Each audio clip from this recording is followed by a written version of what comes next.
प्रपंचिते भाग्य परमार्थी वैराग्य दोन्ही यथा सांग दोन्हीकडे हे सांग होता तो समर्थ नाही तर व्यर्थ तारांबली होते विचार नसता दास म्हणे असा सावधान।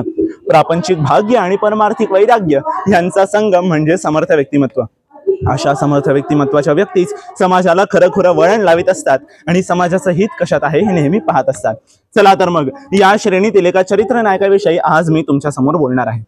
नमस्कार, मी शौनक ऋषिकेश कुलकर्णी, इयत्ता 10वी saint Vivekanand English school Ahilyanagar मधून आज तुमच्या समोर एका अशा व्यक्तीविषयी बोलणार आहे ज्यांचं नाव कदाचित काही लोकांना माहिती सुद्धा नसेल, पण त्यांचं कार्य हे इतकं महान आहे की फक्त आपणच काय तर जगातल्या एका व्यक्तीने त्यांच्याकडून प्रेरणा घ्यायला हवी, आणि ते म्हणजे निष्काम कर्मयोगी श्री करमसिंहभाई जेठाभाई सोमय्या।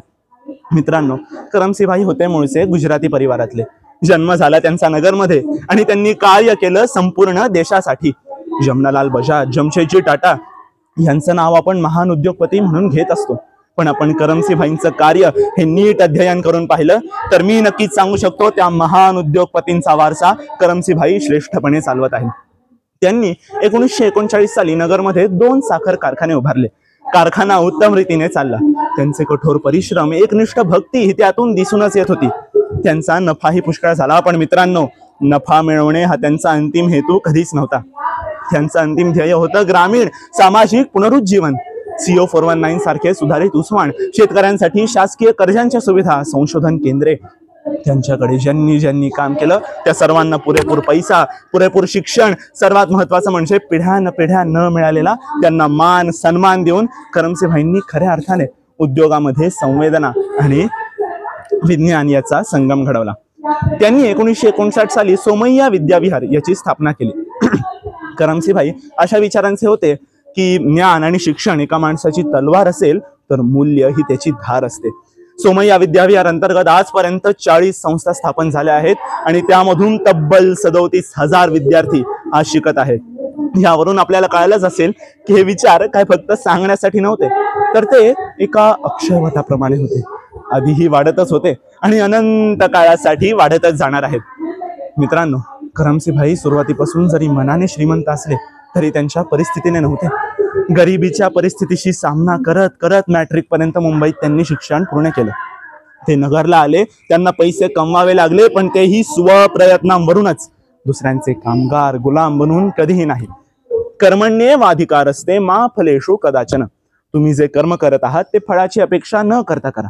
त्यामुळेच तर करमसिंहभाईंनी अनेक व्यापार उद्योगांचे प्रयोग यशापयशाचे चटके खात मोठेपणाची कधीही अपेक्षा न करता हाताळले, आणि त्यामुळेच तर त्यांच्या वाणीतला गोडपणा आणि साखरेतला गोडपणा याचा मेळ बसून त्यांनी साखर कारखाना उभारला। अहो, एवढंच काय तर त्यांना शुगर किंग ऑफ इंडिया, भारताचे साखर सम्राट असे सुद्धा ओळखले गेले। नामा म्हणे असावे भलतिया व्यापारी, लक्ष सर्वेश्वरी ठेवून या। करमसिंहभाईंविषयीची अजून एक वेगळी गोष्ट म्हणजे त्यांची आध्यात्मिक साधना। त्यांनी सूर भारती नावाची एक संस्था भारतीय संस्कृतीच्या आणि संस्कृत भाषेच्या पुनरुत्थानासाठी स्थापन केली होती, आणि त्यांच्या अशाच महान कार्यामुळे तर भारत सरकारने त्यांना पद्मभूषण या पदवीने सन्मानित केले। मित्रांनो, वेळेचा अभाव आहे, पण तरी शेवट करताना एक महत्त्वाचा प्रश्न विचारावासा वाटतो। आज सगळेजण आपण हे भाषण का देतोय?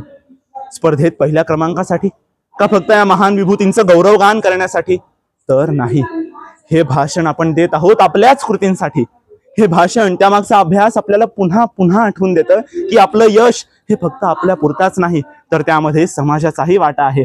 याच समाजासाठी लोकमान्य टिळकांनी स्वराज्याचा उद्घोष केला, छत्रपती संभाजी महाराजांनी स्वतःचे बलिदान दिले, डॉक्टर बाबासाहेब आंबेडकर यांनी याच समाजातल्या वंचित वर्गांना त्यांचा मान दिला, आणि करमसिंहभाई सोमय्या यांनी याच समाजासाठी आणि याच राष्ट्र निर्माणासाठी जणू आपलं आयुष्यच अर्पण केलं।